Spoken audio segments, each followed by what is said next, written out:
اسم المصطفى محمد اللهم صل على محمد وآل محمد وعلى آل بيته الطيبين الطاهرين المعصومين المظلومين ولعنة الله على القوم الظالمين من الأولين والآخرين.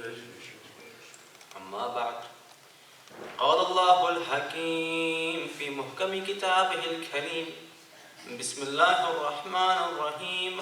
رب المشرقين ورب المغربين. صدق الله العلي العظيم. صلوات. اللهم صل على محمد وآل محمد. Assalamu alaikum. So, where were we? The path of being a Husseini is one which is paved in beauty. That's somewhere where we left off last time. We had the opportunity to discuss this topic. And the path to being a Husseini is one we are very grateful to have, because the doors of Aba Abdullah are open for us. Bab al-Hussein is Bab al-Rahmah. And so here we are, with this opportunity to live the life of a Husseini. Okay. Now that we are coming closer to the Ayam of Arba'in, our focus shifts a little bit. Up until now, we're thinking, I want to be a Husseini, I have these practices, these customs we follow, we've inherited, we have to establish them and use them to make ourselves worth being companions for Imam Sahib Asr wa Zaman, Imam al-Mahdi. Allahumma salli ala Muhammad wa ali Muhammad. When we come to Arba'in, and these, ayam which are coming closer, our focus shifts on saying that these principles of Aba Abdullah are not only for us, they are universal. All of humanity should be going to the majlis of Aba Abdullah, not just us. Every town, every community, irrespective of culture, religion, language, background, time, country, har qawm pukarenge hamara Hussein. This is how it should be, but it's not. So we come to a problem. Aba Abdullah made a sacrifice 1400 years ago for all of humanity to follow. But only a small minority today are actually aware of his sacrifice. And so Arba'in is the opportunity where we go to the world and we tell them, this is Aba Abdullah, this is Imam al-Hussein, this is Karbala. Read us salawat, please.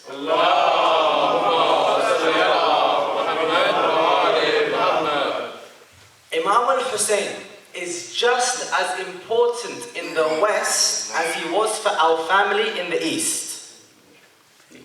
Our families in Pakistan, Iran, India, all these places. However important Hussein was for us then, he's as important for us here in this country. And however much we spoke about Hussein in Urdu and Punjabi and Farsi and Arabic, he should be spoken about in English in the same way in this country. And not just from us, from the non-Muslims here. Aba Abdullah's message is for Mashriq and Maghrib. The reason why we know this is because Hussein had one purpose on the day of Ashura, which was point people towards Allah Azza wa Jalla. And Allah is Rabbul Mashriqaini wa Rabbul Maghribain. Meaning Aba Abdullah is also Imamul Mashriqain wa Imamul Maghribain. In today's discussion, the short discussion I want to have inshallah, let's look at this verse of Quran. Allahu Rabbul Mashriqaini wa Rabbul Maghribain. And let's go through this verse and see that how can we have in this one verse of Quran advice for taking Aba Abdullah from the east to the west, inshallah. If we can begin, Salam Muhammad wa Ali Muhammad.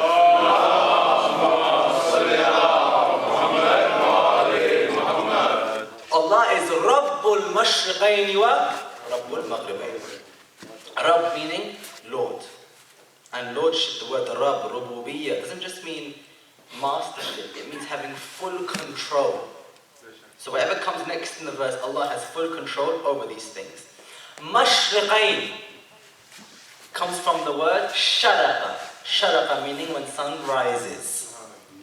So Allah is Lord not of one sun, Mashriqain, two. So Allah is the Rabb of the two sunrises. Warabbul Maghribain. Maghribain comes from Gharaba or Ghurub, which is when the sun sets. So Allah is saying in this verse, He is the Rabb of the two sunrises and the two sunsets. Also interpreted to mean Allah is Lord of the two easts and the two wests. What does this mean? Well, the beginning point is a question of physics. In the earth, if you think about it, sunrise and sunset is not the actual sun moving. We are moving. The earth is tilting on its axis and rotating. The sun remains still. And so, as the earth remains still, we see the sun rising as if it's dawn. Then the sun reaches the top, midday. Then the sun sets, sunset. For us. But on the other half of the globe, as the sun sets for us, it rises for them. So when it's nighttime in London or Rugby, it's daytime in Australia. Then for them the sun rises, and then the sun sets. So in one cycle, there are two sunrises and two sunsets. Rabbul Mashriqayn wa Rabbul Maghribayn. One cycle, one moment. Allah is saying He is Lord of that process, which was created like this. Okay. That could be the meaning, but let's go deeper. Not only does Mashriqain or Maghribain means Allah is Lord of the two sunrises and the two sunsets. He's Lord of how the sunrise becomes sunset. Imagine the verse just said, Allah Rabbul Mashriqain, done. It doesn't stop there. Mashriqain wa Maghribain. So in this verse, Allah is saying that He is the Lord of the sunrise as it becomes sunset. So as it changes, He's Lord of that change. Let's speak about change for a second. Anything which changes from one form to another, it means it didn't have something. It lacks something. And by changing, it gained that thing. Night becomes day. Because night has no light. It lacks something. But the moment you give light, it becomes something new.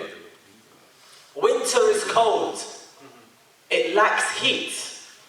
In order to gain that thing of heat, it transforms into summer. Anything which changes is when something which lacks something. Allah is saying He is Rabb of everything which changes because He's the only being who doesn't change. Everything changes. Day, night, summer, winter, the seasons, the planets. The people change. Life and death is changing. There's only one constant. That's Allah. Because His perfection means He's free from change. Nothing affects Him. Now here a person might have a question. Haven't we been told since childhood, don't do this action, Allah will be angry with you? Don't do this, Allah will be happy with you. Better pray namaz, Allah will be happy with you. Don't, drink alcohol, Allah will be angry with you. Don't we say this? So are we saying Allah is changing, like a person's mood changes? No. The example given is, imagine the sun is blaring down at you, the light of the sun. Whether you go outside or stay inside, does the sun change? No, you have changed. Whether there is shade in front of the sun in the form of a cloud, or there's no shade, has the sun changed or has your relationship to the sun changed? And so when you do a sin, you are covering your heart from the light of Allah. Does Allah change? No, Allah never changed. He is utterly consistent. But when I do sins, I become depressed and sad and lost. Not because He has abandoned me, I have abandoned Him. This is one of the reasons why they say for our 12th Imam, don't say He's in ghaibah. Say you are ghaib. Don't say He's gone. He hasn't gone anywhere. You can't recognize Him. I can't recognize Him. He hasn't changed. I have changed. And I need to change to return back to Him. So, Rabbul Mashriqayn wa Rabbul Maghribayn means Allah Azza wa Jal is Rabb over all things which are changing because He's the only being who doesn't change. Read the salawat, please.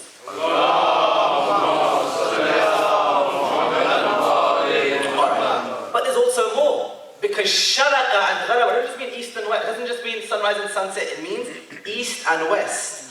Allah is Lord of the easts, two easts and the two wests. What does this mean? Every living being has a right and a left, an east and a west. All of you sitting in front of me, and now I know your names, so I can pick people at random. All of you, Brother Afzal has an east and west, Brother Hassan has an east and west. Your left-hand side and your right-hand side. Every single being. But here's the thing. Your east and your west is the opposite of the person next to you. My right-hand side is his left-hand side. And his right-hand side is the other person's left-hand side. Every being, every human being has a left and a right, has an east and a west. Not just every being. Every mountain has an east and a west. Every tree beside another tree has an east and a west. All physical beings which have been created have an east and a west. Allah is saying, I am Rabb of everyone's east and everyone's west. Rabbul Mashriqaini wa Rabbul Maghribain. Every being which has direction or dimension or space, Allah's rububiyyah is upon that thing. However, the Quran confuses us on this point. The verse I mentioned says, well, Allah is Lord of the two easts and two wests. Okay. In Surah Ma'arij, Allah says, Rabbul Mashariq wal Magharib. Allah is the Lord of all east and all wests. But then in Surah Shu'ara, Allah says, Allah Rabbal Mashriq wal Maghrib. So at 3 points, Allah is saying, I'm Rabb of the two east and wests. But later he says, I'm Rabb of one east and west. And then he's saying, I'm Rabb of many east and many wests. This is a little bit confusing. And when we're confused for Quran, we always go to the same person. قال علي ibn Abi Talib. Allah. The person came to me one morning and said, Ya Imam, I'm confused. Quran says in one place, there are two easts and two wests. Then it says, there are many easts and many wests. And then it says, there is one east and one west.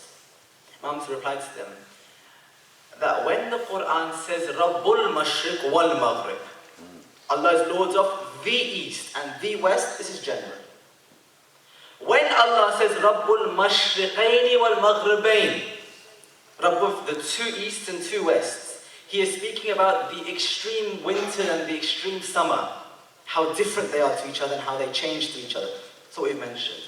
But when Allah says He is Rabbul Mashariq wal Magharib, Lord of all of the east, all of the west, all of the sunrises, all of the sunsets, this means, Imam Ali says, that every single day is different by a few moments.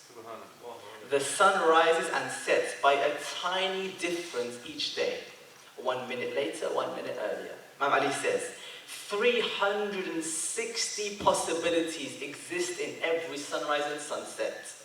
That's how many angles there are. You know, in Chehlum, when you're fasting, every day becomes either shorter or longer, depending on the minute that it's time for iftar. Imam Ali says, every single day has a minute, tiny difference. Allah is saying, I am aware of even the smallest features of your existence. Those tiny proportions, I know. Why? Rabbul Mashariq wal Magharib. So, Imam Ali is explaining to us that Allah Azza wa Jalla's rububiyyah, His lordship, extends over all things. Now, here's a good question. Why does Ali know so much about the planets? Because just as Allah is Rabbul Mashriq wal Rabbul Maghribain, Ali is Imamul Mashriqain, Imamul Maghribain. And he gets this ability from Allah directly. And so, ask yourself a question. How does Ali know this? Rasulullah is receiving wahy. Revelations coming to his heart. He becomes tired. So he lays down and puts his cheek on the lap of Amir al-Mu'mineen. While he's laying there, what we're discussing, the sunrise and sunset, the sun sets. As it sets, Ali has remained utterly still. No movement has come to his body once. Rasulullah wakes up while he is complete because it was quite heavy for his heart. He says, Ali, the time for salat is over. Why did you not go and pray? Imam Ali replies to him that you were receiving wahi from Allah directly and you were laying on my lap. I'm here to protect wahi, not to disrupt wahi. And then he says, not only this, while Jibreel was whispering to you, even I heard some of what he was saying to you. And whereas you could move, I couldn't move. So then he says, okay, Ali, You are Imam al-Mashriqain, Imam al-Maghribain. Pray to Allah. The narration says Imam Ali raises his hands, and there's a noise like a saw cutting wood, and the sun returns to its place with a crack.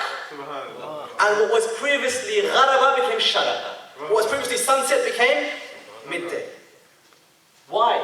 Rabbul Mashriqain, Rabbul Maghribain. Imam Ali alayhi salam is able to have this mastery over the sunrise and the sunset. But then someone says, hold on a second. The only reason Ali could do this was because Rasulullah was receiving wahi.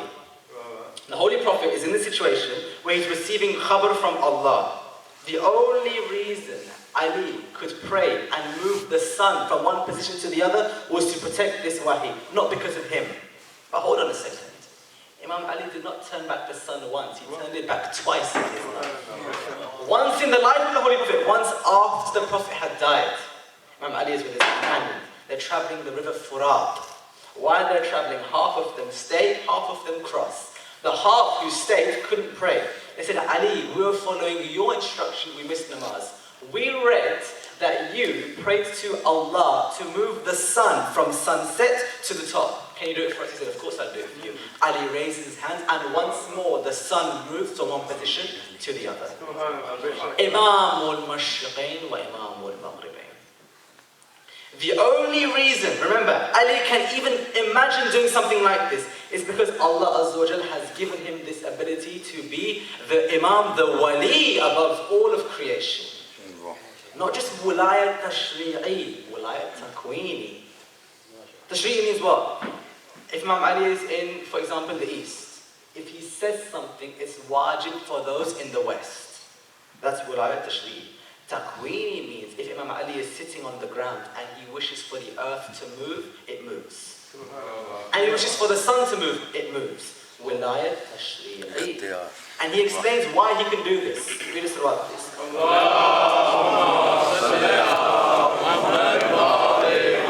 One narration he says, if it had not been for the purpose that Allah wanted on earth, we would never have been sent to this earth. We, Ali Muhammad, were busy, engaged in worship by the arsh of Allah. That's our home, our origin. And we stayed there. But because Allah wanted to rid the earth of atheism and save people from their desires, He sent us. And now He looked at the people and said, I see you in front of me. Put your hand in my hand. Give your loyalty to me.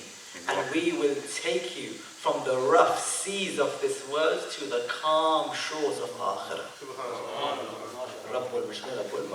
Okay.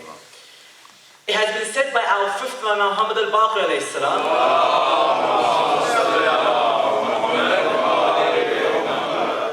that you will never gain correct knowledge, ilmun sahih, illa bima'na ali Muhammad. Except with us, Ahl al-Bayt. Whether you're in the East or the West, your knowledge will never be pure except with us, Ahl al-Bayt. Here we come to the main part of the lecture I wanted to discuss with you. Imagine our condition in the West now. Before, 60, 70 years ago, there weren't any Shia communities in the UK. This community in Rugby, I think, goes back to the 60s, early 60s, early mid-60s. Before then, no Shias.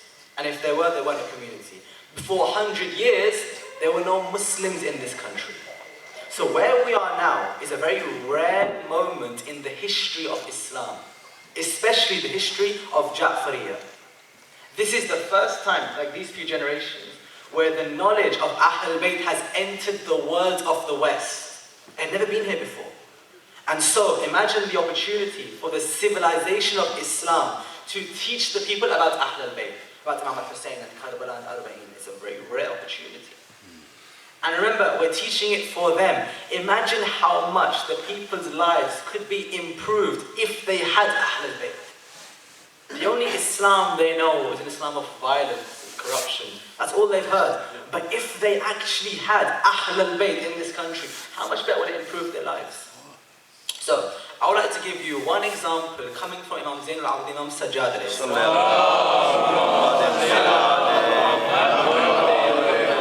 about how the knowledge of the Imams in the East belongs in the West. Many of you know that Imam Sajjad has a collection of rights called Risalatul Huquq. This is a collection of rights of the individual, of society, of the body parts, of community, and of the family members. And he breaks down everyone's rights in this one location, this one resource. I will discuss for you briefly the haqq that the parent has to the child, and how this haqq, this right, these huquq, are directly applicable in the West. Imam Sajjad says, he's speaking to all parents, anyone with children, know that your children are from you and will be ascribed to you.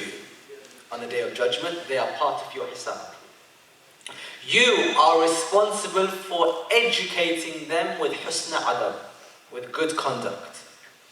So pull them towards the destination of Allah and away from the enemy, and help them obey, for their good deeds are your good deeds, their evil deeds are your evil deeds. This is the haqq of what? Of the parent to the child. To those children who are listening, don't get twisted. Imam says your obligation to your parents too. But we're not going to go through them in this lecture. This lecture, what must the parent do for their child? Number one, education. It is wajib for the parents to make sure their child has education. But what education? Our fifth Imam says, ilmun sahih ma'ana ahl al-bayt. The parent must give their children ilm of ahl al-bayt. Because imagine, in this community we're in now, it's based on a materialistic system. Materialistic system meaning what? They won't teach you about Allah in their schooling. You know, parents get very upset. Why are they teaching us these things in our education, in our religious studies and PSHE? Why are they teaching this to our children? But you ever ask yourself, why are they not teaching about Ahlul Bayt in your schools? In religious studies classes, when they teach Islam, they never teach Shiism, except by saying something like, this is Islam. There are some Shias who believe in this, and Muharram, they, whip themselves. There's a picture of someone covered in blood, and they carry on teaching about Islam as if that's all Shiism is. We have so much to offer, and education is our battleground of teaching about the people. Sure. Our fourth Imam says, your responsibility as a parent, give your children knowledge of Ahlul Bayt. The Holy Prophet saying, for example, Man arafa nafsahu faqad arafa rabbahu. The one who knows themselves, knows their Lord. One of our deepest narrations. Who's going to teach you your children this in schools? Now, the good thing is that in our schools in the UK, they have some teachings about Imam Sajjad. They have some, but they don't know it's from him. They say this comes from this thinker, this philosopher, this idea, but really it came from our Imam. Let me give you one example. Have you heard the name Socrates? Socrates is known in our literature. One of the most famous Greek philosophers, who was the most influential person when it comes to the Western civilization. Socrates, his ideas, his thinking. Let me tell you a little bit about him. He lived in ancient Greece, and his method was, Socrates would go through the town and question people in ancient Greece. Why are you doing this? Why do you worship like this? Why don't you do this? And over time he had a following. People would follow him round, and he'd go from place to place, questioning. Soon he made enemies. He's questioning the status quo, the community. He's questioning the ancient gods they followed. He has enemies. So they take Socrates and they imprison him. Why? For questioning. So now he's in prison. And he's thinking that tomorrow they're going to execute me. What do I do? One of his companions, Crito, enters the prison. He sneaks in and says, my teacher, Ustad Socrates, I can get you out of here. Go preach in a different town. Socrates, the philosopher, is thinking, I've committed a crime in my society. I've done a wrong. Even if I think it's right, they think it's wrong. I have to face punishment. And his friends are like, no, please, let me take you. You're my teacher. I adore you. Let's teach somewhere else. He's like, no, I have to die. However, take my children with you to a different town. Because after I die, I cannot guarantee their education. But when you go, you can make sure they have correct knowledge. Go with them. The next day, Socrates, instead of being executed, he takes poison and eats it himself to show that I die on my own terms. He commits suicide. But his children escape. The priority for him is the education of the child. This is one small portion of what we're speaking about. Until your last moment, you ensure the education of the child. However, Socrates is very similar to our teachings, especially Ali ibn Abi Talib alayhi salam.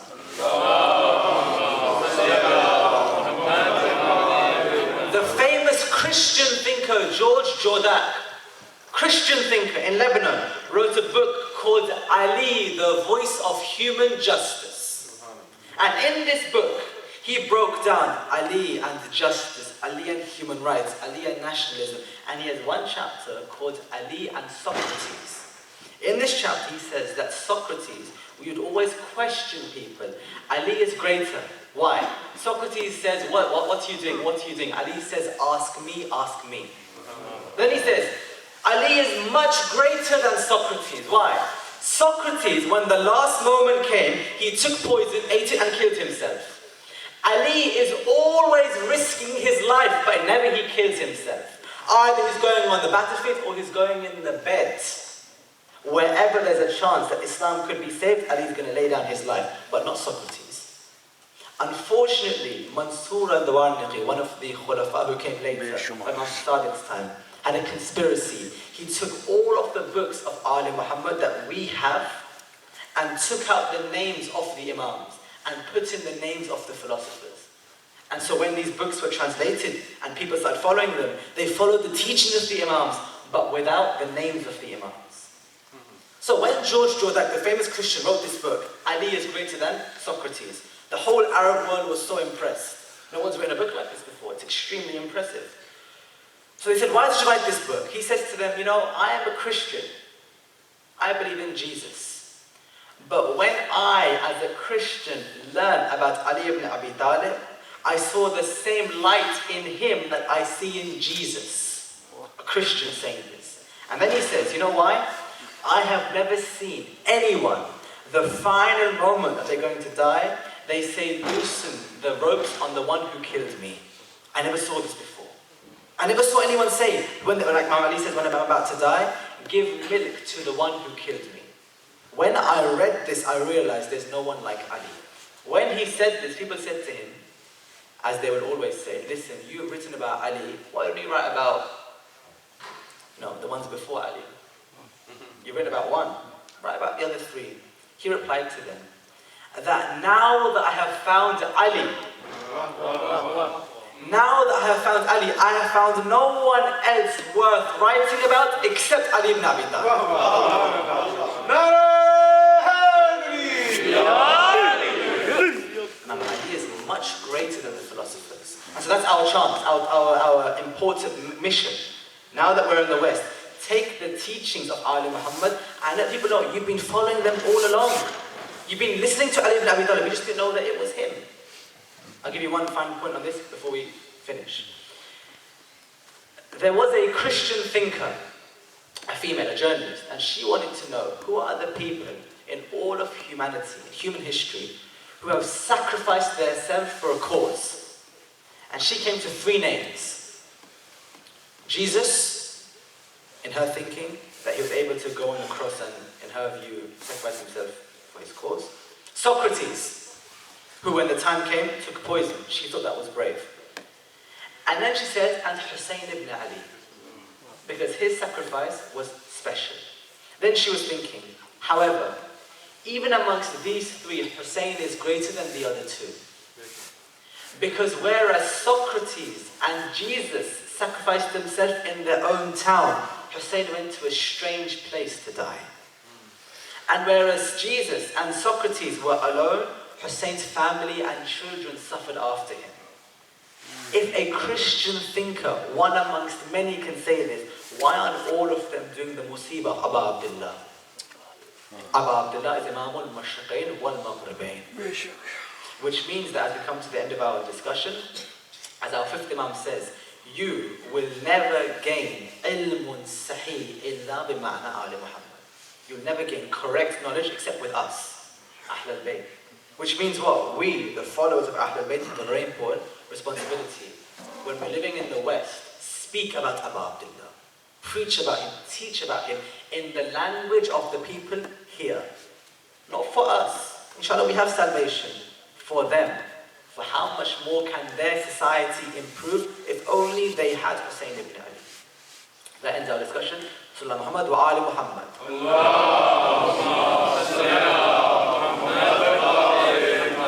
The last few moments, Ahmadi, let us inshallah go to the musibah of Aba Abdullah.